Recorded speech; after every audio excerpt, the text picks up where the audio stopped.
Hello everyone, this is General Hand Grenade. Welcome to my war room in Prince George, British Columbia. Well, it's the weekend again, so you know what that means for me anyway. It's time to make more videos. I haven't made any since last weekend, and I made a bunch of them last weekend, as you know. So we've been over everything now. We started with how to build your armies, like where to get the pieces and what kind of pieces you need and things like that.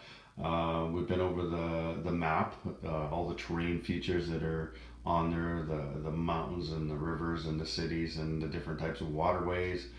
What else have we done?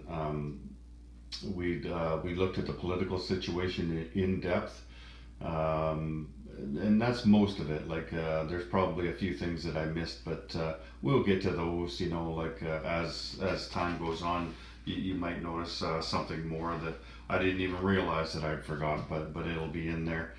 So we've done everything but learn how to play the game, and that was on purpose. I wanted to show you the background of the game first, like what you needed and what the political situation was and things like that before I got into how to play the game.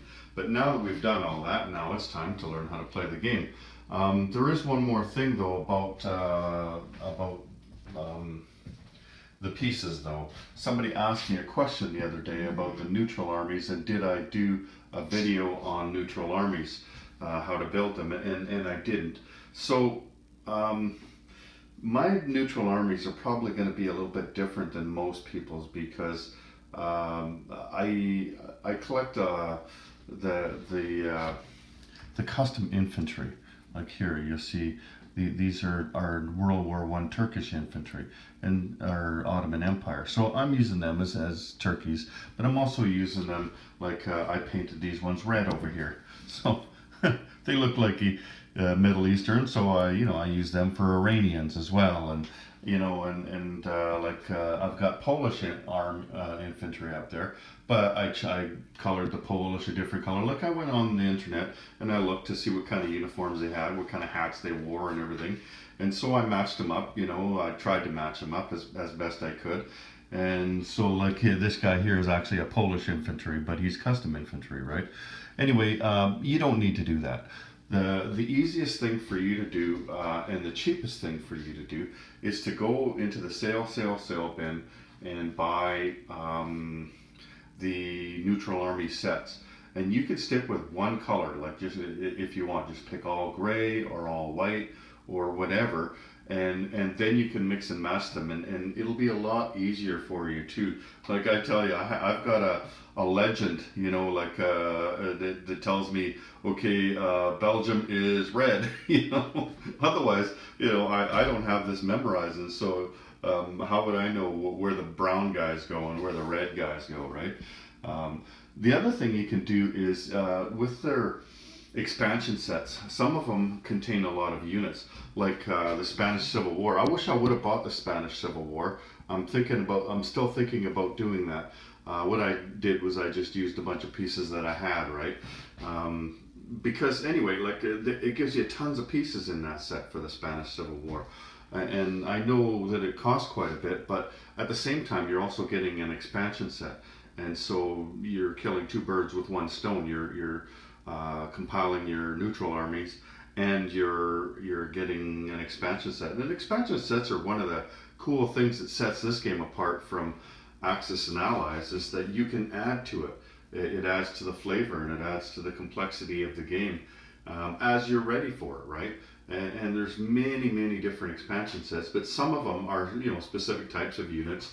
Like planes or submarines or whatever, some specific type of unit, but others are like the Spanish Civil War, where you get all kinds of units, and it's a scenario in there. There's another one that's Turkey at war, so you'll get tons of Turkish units right there. Another one is Winter War, and that's where those blue guys are up there.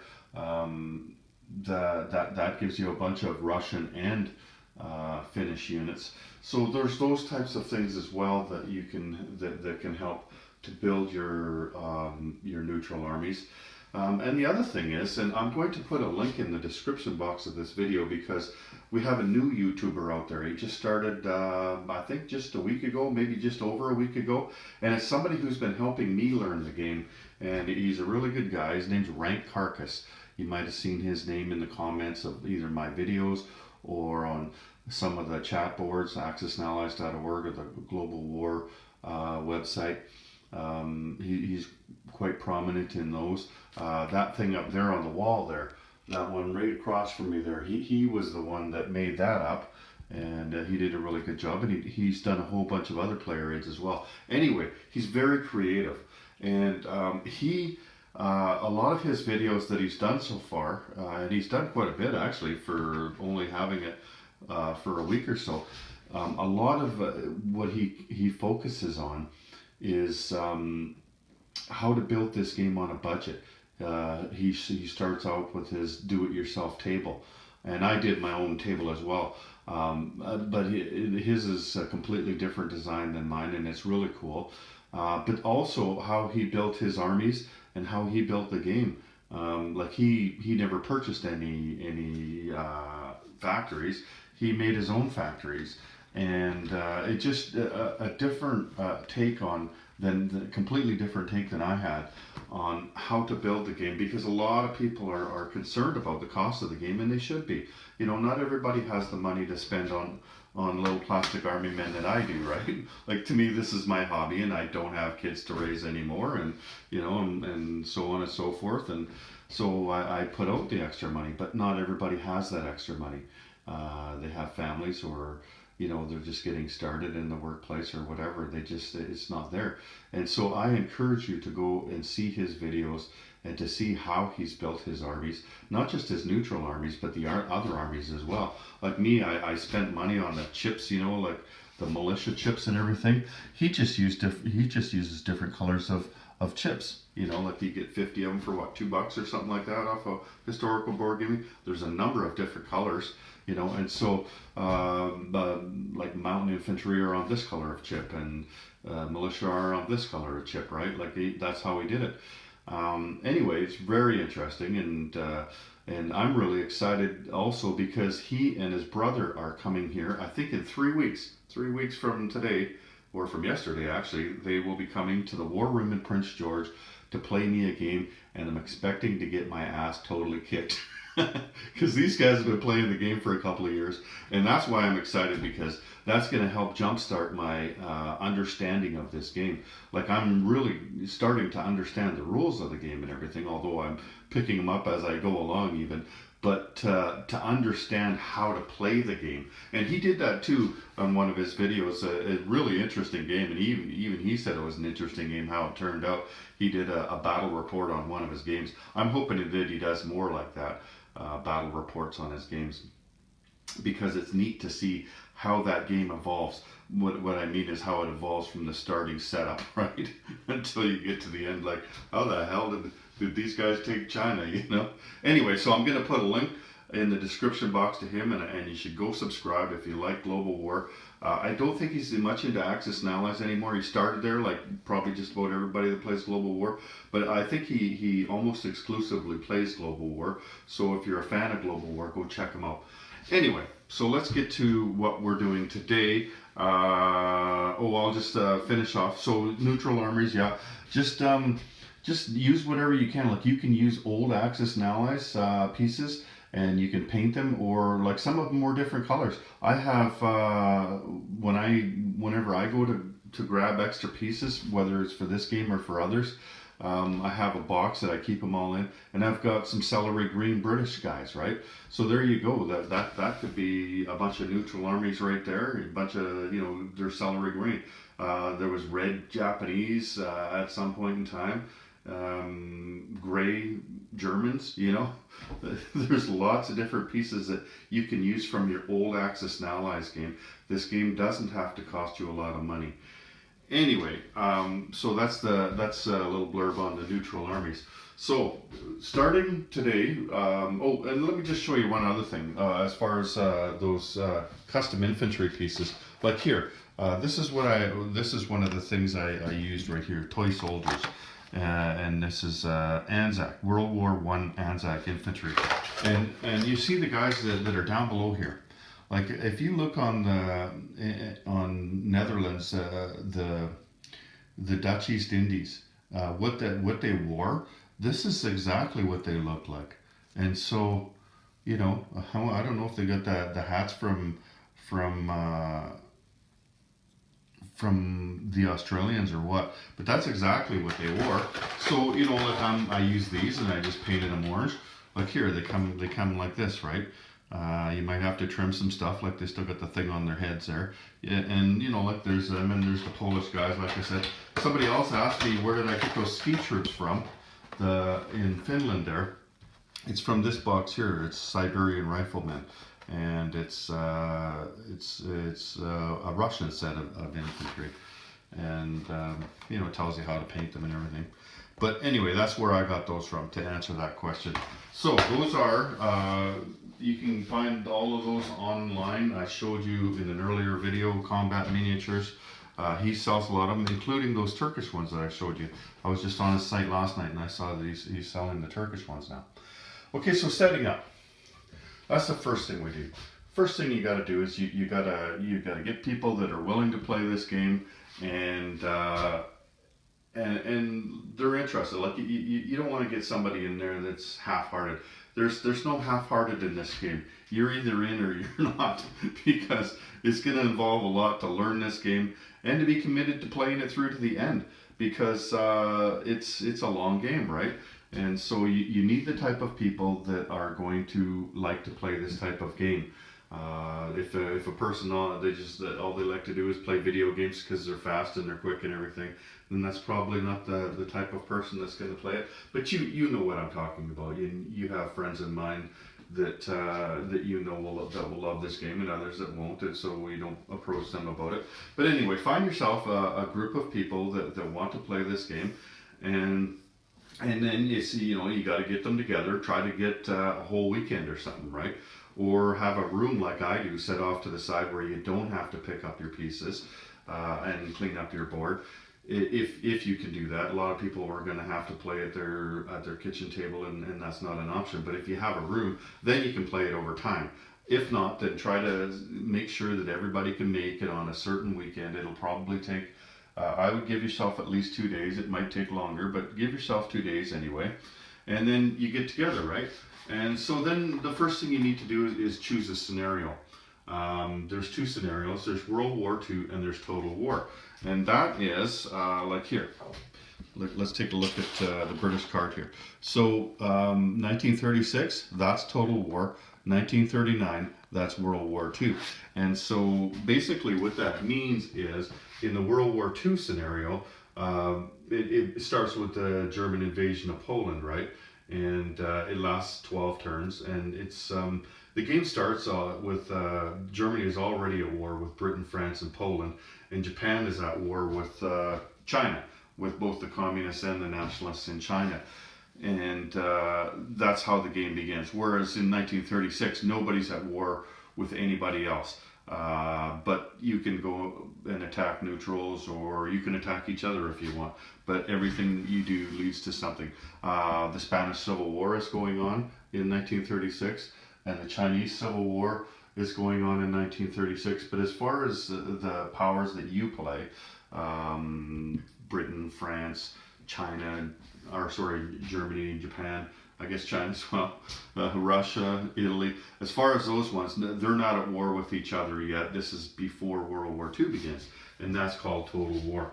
And then you need to discuss what kind of ending you're going to have to the game. Like normally the game ends in July of 1945. If you were playing Total War, it would be 18 turns, I believe. So, but you don't have to do it that way. Like you can roll a d6, so when you get to July 1944, the American player goes last. Well, the American player rolls a d6 at the end of his turn. If he hits a 1, game's over.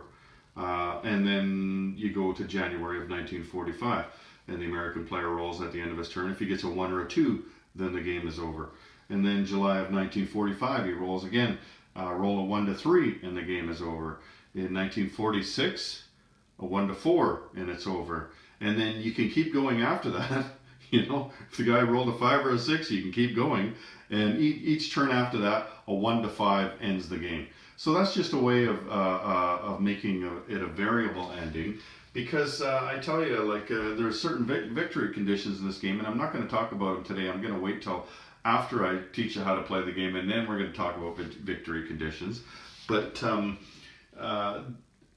you know what the victory conditions are, and you know how much time is left, and you're just going to go and do those things. You're not going to do what you would normally do in war, right? Or what you probably should do. You're gonna play to those victory conditions on the last turn or two, right? And but if you don't know when it's gonna end, well, then you're gonna play to those, and you're gonna play the game because you don't know if it's gonna end. So that's one way to do it.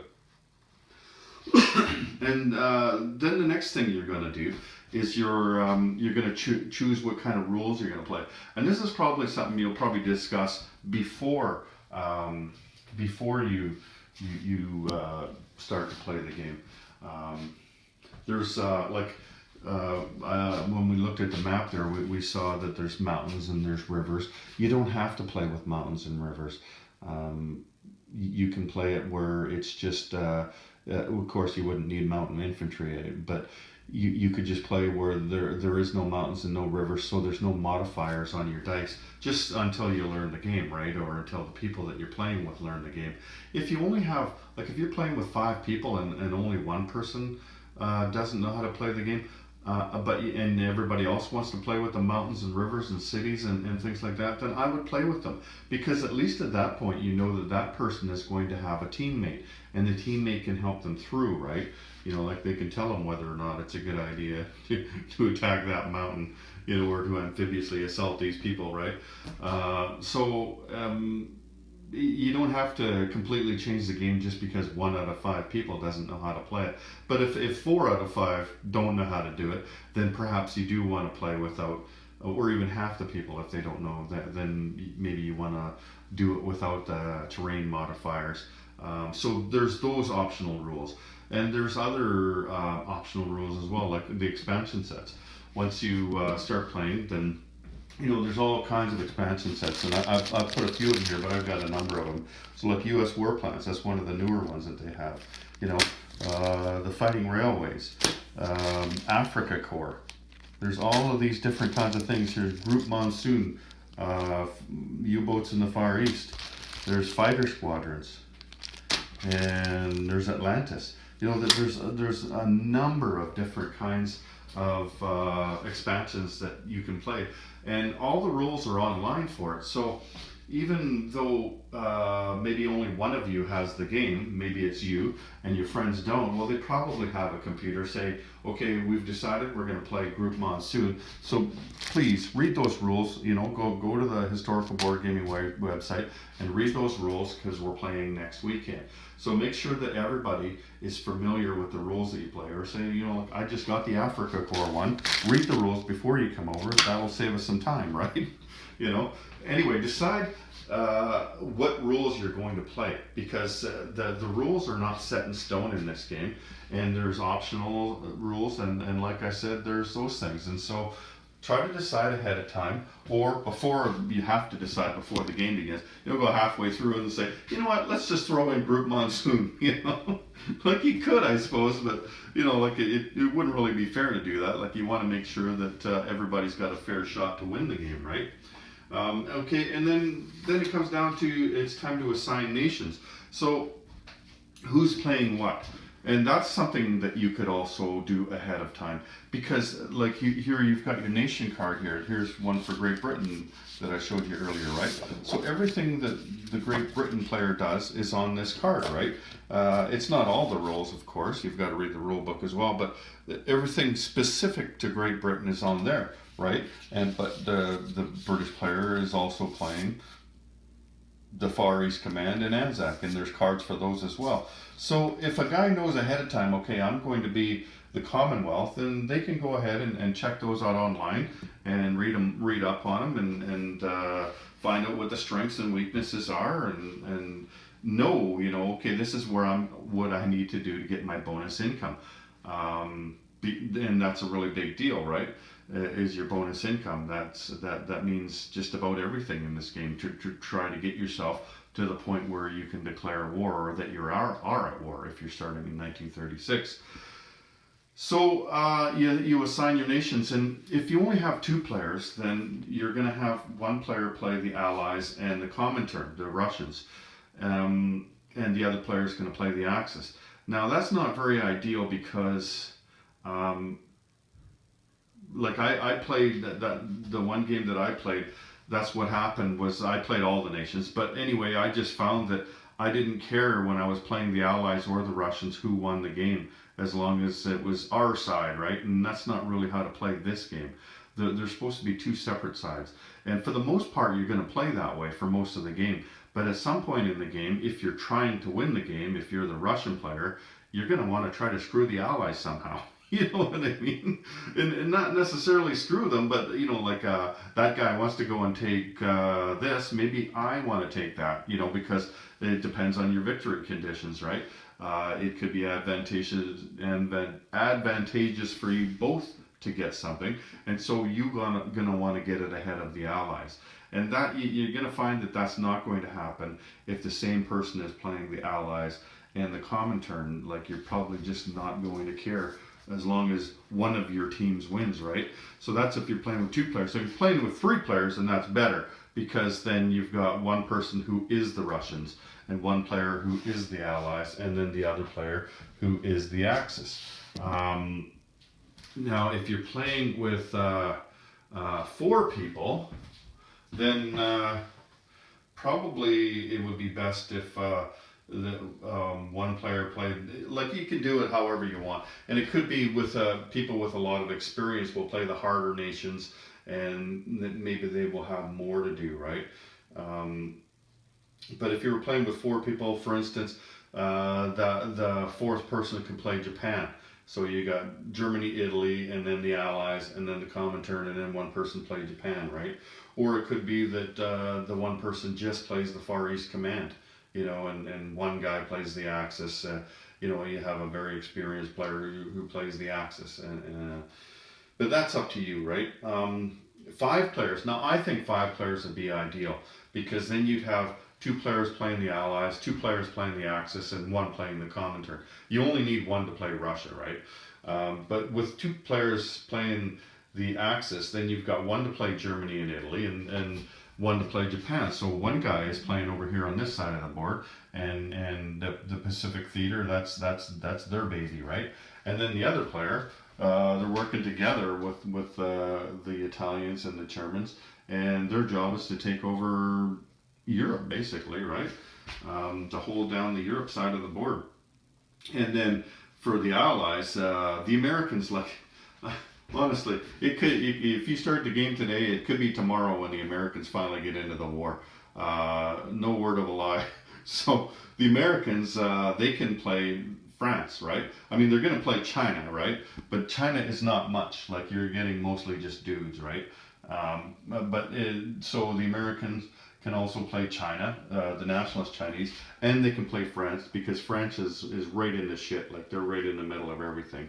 And then the other player plays the Commonwealth, because that's already not 3 nations, but 3 factions of one nation. Like, it's difficult to play more than just the Commonwealth, because you've got three piles of money that you need to spend, 3 different groups of units that you need to place on the board at the end of your turn. You move them all together, so that kind of meshes, but the other things don't, and so there's a lot to think about when you're the Commonwealth, right?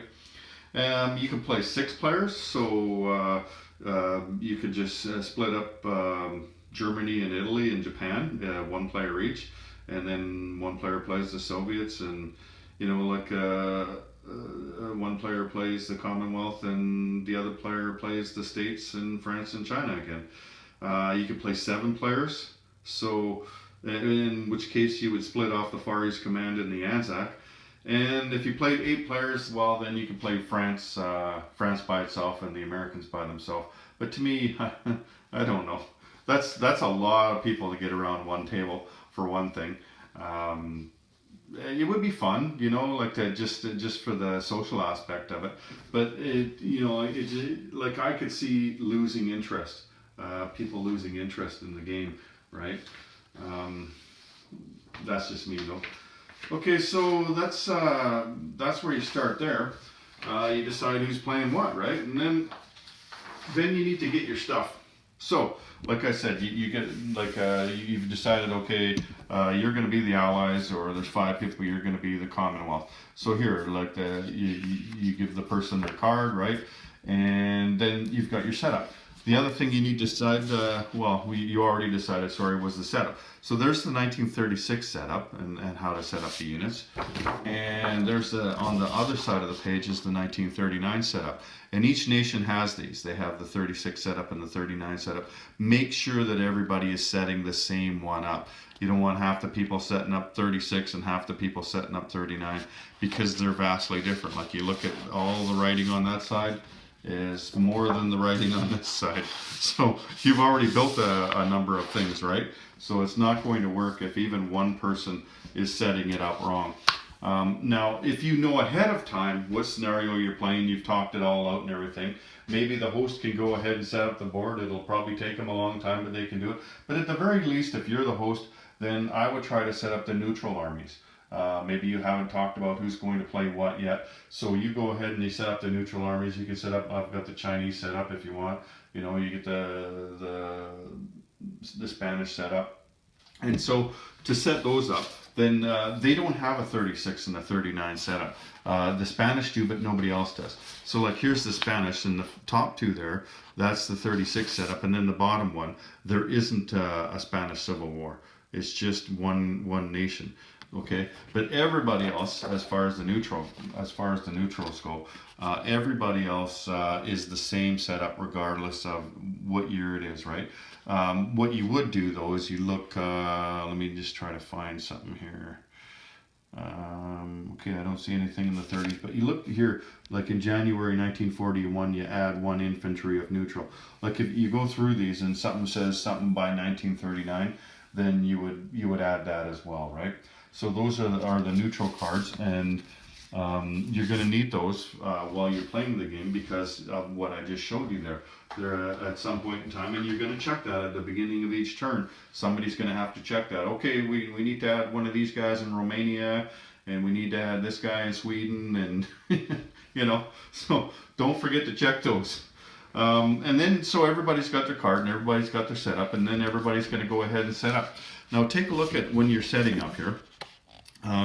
You'll notice that London, there's a shipyard in C Zone 24 and a naval base in C Zone 25. So you look up there at London there, okay, and there's C Zone 25 and there's C Zone 24 right there. So that matters. Like you can't just put your shipyard anywhere you want. It has to be in the right spot. So what did I say there? London was a shipyard in 24 and a naval base in 25.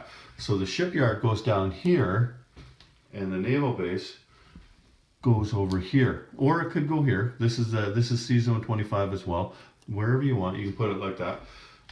Just as long as you're in the right spot. And then there's another one here. Okay, let me see, Gibraltar. Where is it?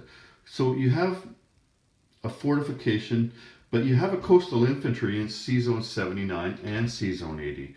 And it's just one coastal artillery though. So this is C Zone 79 and this is C Zone 80 right here. Normally it would just say one of them, and so you would put the coastal infantry the coastal artillery, and he would be aimed into one C zone. So if it was to attack from here, then you wouldn't use this.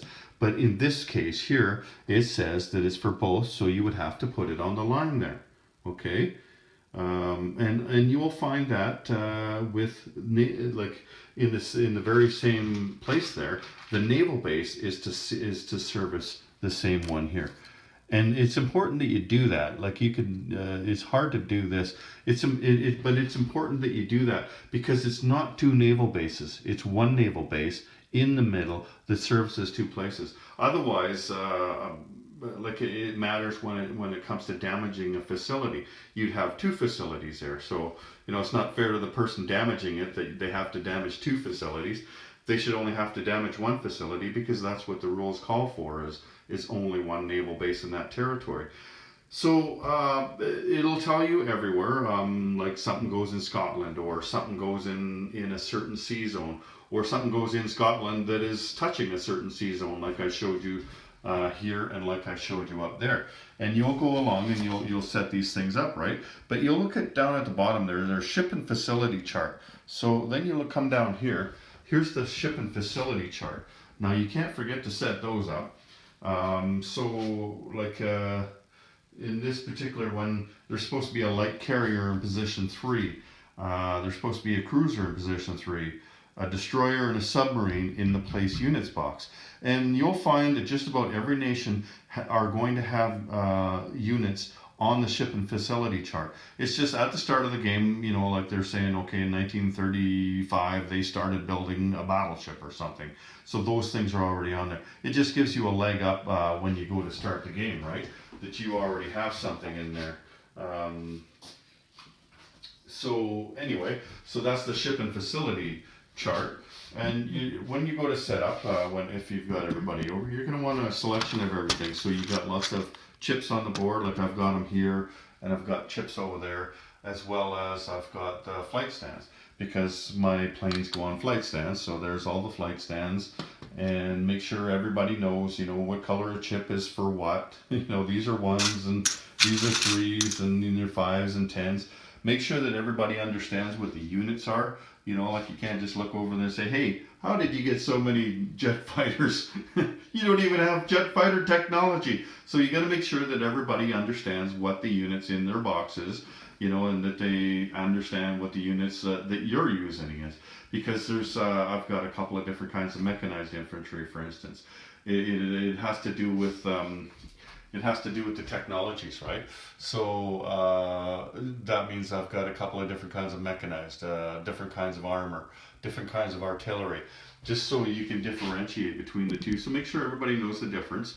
And then once you get everything set up on the board, and I'm going to do that, I'll pause the video and set it all up and then show you. And then then everybody gets their money. So this, as you see, we're going to start in 1936 here. So this goes on the very beginning, July 1936. If you were playing the 39 scenario, then it starts in July 1939. But we're going to start in 36. Now these are the starting incomes for everybody. So everybody's gets placed on there, and everybody gets that amount of money as well. So what I do is I use these coasters. So if you're playing the Commonwealth, you'll get these 3 coasters here. If you're playing at my house, and so wherever the British player is going to play. So let's say this is where the British player is going to sit right here. I would throw these coasters down, and then the British player would put their money on these coasters. Like these guys are going to get 11. These guys are going to get 5. And these guys are going to get 3. Now you can't mix this money up, right? And everybody else is going to have theirs. The Americans, the Chinese, everybody's going to have their little coasters, and they're going to have their money on them. And that's how much money you get to spend on your first turn. And things will happen on the first turn, like the Americans will go last, right? But things are going to happen. It could be that they gain money. It could be that they lose money. Doesn't matter. They're still going to have whatever it says on the card, and it says for them 6 IPPs, 5 industrial production points. That's their starting money. So regardless of what happens with the turn tracker, whatever money is on your card is the money you spend on that turn. Like these guys could go up to 14. It doesn't matter. They don't get to spend 14 on their turn. They only have $11 sitting on their card. That's why you have to have some money, whether it's paper money or whether it's poker chips like I use. You need some type of way to keep track of the money. If you have no money, then that's fine. Then just write it down on a piece of paper. But I tell you, that would be a pain in the ass. Get yourself some fake money. Could be Monopoly money. Could be anything, right? But you're going to need that, because you're going to need to know how much money you have, not just what your thing up there says, okay? And so then you're all ready. Then you're all ready. You go ahead and you set up, and then we'll come back at that point. We'll see you then. And welcome back. Well, that only took 2 seconds, didn't it? For you, it took me a little bit longer than that. It does take a while to set this game up, and that's why it's helpful if you've got other people, because you know you're setting up the Russians and they're setting up the Germans and someone else is setting up the Americans, and it goes a lot faster that way. But at the same time, it's good if the host can get the whole game set up, because this game does take a long time, and so if you can get that out of the way, then you probably save yourself an hour. Also, if you can organize the game properly ahead of time, like I was mentioning earlier, where everybody understands who they're playing, where you've already agreed on what rules you're going to play and what expansions you're going to use, then the host can have everything ready to go, and that will maybe take out 2 hours. A lot less arguing, right? But if you don't do that, then you know obviously it'll go quicker for the setting up process. It'll just take you longer to play. Anyway, so I've got everything set on the board, and this is what the 1936 scenario is going to look like with everybody on the board. I'll try to go a little bit slowly here. See the UK up there, and France and Germany, Italy down in there. There's the bulk of the Russian units, although they're spread out halfway across the board. Also, there's some units down here in Africa now. There's the Far East Command, China, Japan. Japan starts out with a really big navy, as you would expect. Anzac doesn't get a whole lot at all. If you're lucky enough to be the guy that sets up the Anzac, then good on you. It'll only take you about 10 seconds. And there's the Americans over here. So, okay, so you got all the units set on the board. You use the setup charts, and you make sure you were using the right setup charts, depending on whether you're using the 36 setup or the 39 setup. Make sure everybody is using the correct one. And then these things here, I just put them all to the side. But the players, like, you can put them down to the end there if you want. Or they can just sit in front of the players wherever they're going to station themselves, you know, wherever their chair is, or however you're playing. I don't know how big your table is and stuff. Just make sure you get the opening amount on there, because by the time the British player comes along, then it might be different on the income tracker. So make sure everybody's got their money. I've got the guys that are on this side of the board over here, and the people that are sitting on that side of the board over there.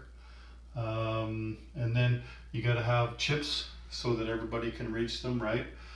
Just have a selection of everything that everybody uses. I've got dice on both sides of the board. There's one there and there's one there. So those guys over there, they can pass it back and forth between them.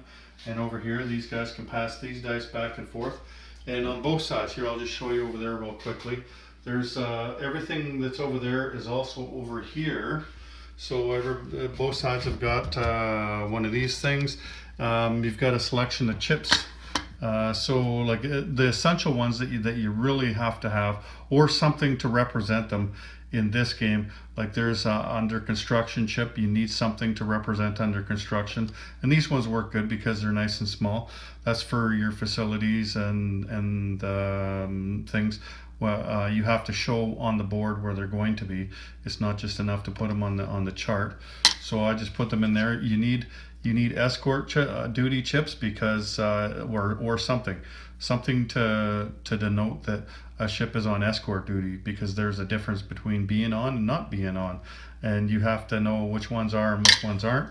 And combat air patrol, which planes are gonna protect your convoys, right? You need to know. So if you don't have those chips, make sure you have something to represent those chips. And you've got your money. I've got some on both sides of the board, so that makes it easier for the players. I've got these things here. These are task force markers. You don't have to have those, but they do make the game a little easier. So like you put this guy on the board, and then you have something like this that you put all the units on. Just, you know, like it helps fit everything on the board, right? And everything's reset here, so you got the incomes at the right spot. Nobody's got any technology yet. And I put these up here to remind everybody what the turn order is. So when your turn order is coming up, like if you're the Japanese player and the Russians player is going, then you know, oh geez, I better get my shit together here. Time for me to start thinking about what I'm going to purchase or repair units or whatever I'm going to do, right?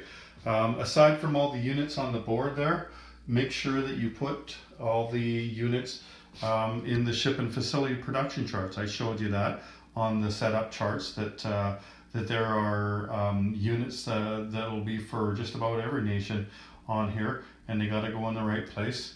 So these are the ones for the people on this side, and you're only going to get one of these, and that's fine. You only need one. But for me, I asked really nicely to Doug. Said, listen, I'm making videos, and I don't want to keep running back and forth to each side of the table. So you know, like I managed to get another one out of him. But you're only going to get one, and that's all you need is one.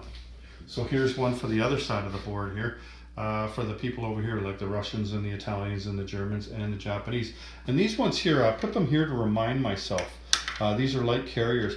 When the Japanese and the Americans go to war, then these light carriers go on the board. Like if I don't put them there, then I might forget, right? And they go in various positions on the production chart here. But that's just a way to remind me that, oh, I need to put those on when the Americans and the Japanese go to war.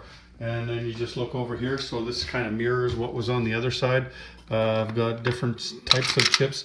I've got damaged chips, like I use the orange and the black to, you know, for facility damage. I've got some of these smoking damaged things. You know, I just put that beside a factory, kind of remind myself that the factory's damaged. Here's the task force markers here. I have player aids, so if you have player aids, and make sure you dig them out. There's this on the wall as well to help players out, and make sure they have access to their cards. Like there's the cards over there, so each player will have one. Let me just go over there and grab them, because you're absolutely going to need this. I can't imagine even getting to the point where I don't even need to use my card anymore, right? Because there's so much information on these cards, and it's all relevant. Everything on these cards is completely relevant. It's none of this, oh, maybe I do this or that. No, these things is how you count your income. It's how you score the game. Everything you need is on these cards. And then the rule book will tell you how to play the game. But these will tell you what is specific to your nation. So each player should have these cards. If the player is the Germans and Italians, then they will have 2 cards, right? You don't need the setup cards anymore. You do need to keep the setup cards for the neutrals handy. Like I mentioned earlier, on subsequent turns from now, this is the opening setup, but on subsequent turns, it could be that they get a dude here or a fighter there or add a boat, you know, in this spot. That'll happen throughout the game, right up until I think 43 or 44. So yeah, you'll be placing neutrals on there. Yes, but certain conditions, like if the neutral has been conquered already, then you may not put something on there. It might state if Romania is still neutral, you put a dude on or whatever, right? So you'll need to keep those things handy, and yeah, then you're ready to play the game. So this will be the end of this video. Don't forget to go to Rank Carcass's YouTube channel. I'm going to post a link to it in the description box. You've seen what my board is set up like, and you'll see the difference. Like he has an innovative way, and he's been playing it for a long time, but an innovative way to play the game on a budget, which is what most people will be looking for. I know that's one of the more popular questions that I get, is how much does it cost? And then I tell them how much I paid, and they, oh no, I guess I'll never play that game, kind of thing. So yeah, go to his channel. He's got some things that he made, some of his own things. He's kind of like Sired Blood that way. He makes up some of his own stuff. I can't wait to see what he shows next. Like he's already shown a lot. And also his board is different. Like this board here, I just purchased recently, right? Like a month ago or something like that. He bought his board in 2016, and the colors are different on it. Like the first time I watched his channel there, I was looking at his board and go, what the hell? Like Germany is a wine color here. You know, mine's gray, but his is wine color. But it kind of freaked me out to begin with. Like, what's going on? You know, like this. I think this is close to the color that Germany is that color right there, right? What Tibet is on this board. So it looks different than this one. And it's probably that's it was updated kind of thing. He said that everything is the same though. He's seen a few of my videos, and he said that everything is the same. So like Canada is still mislabeled on his board the same way, and everything is in the same place. It's just the colors are a little different. So maybe they talked about it and they wanted to go with different colors. But anyway, go to his channel and check it out, and find other ideas on how to put your game together. So that's the end of this video. That's how you set up to play this game. Take care, everyone. General Hand Grenade out.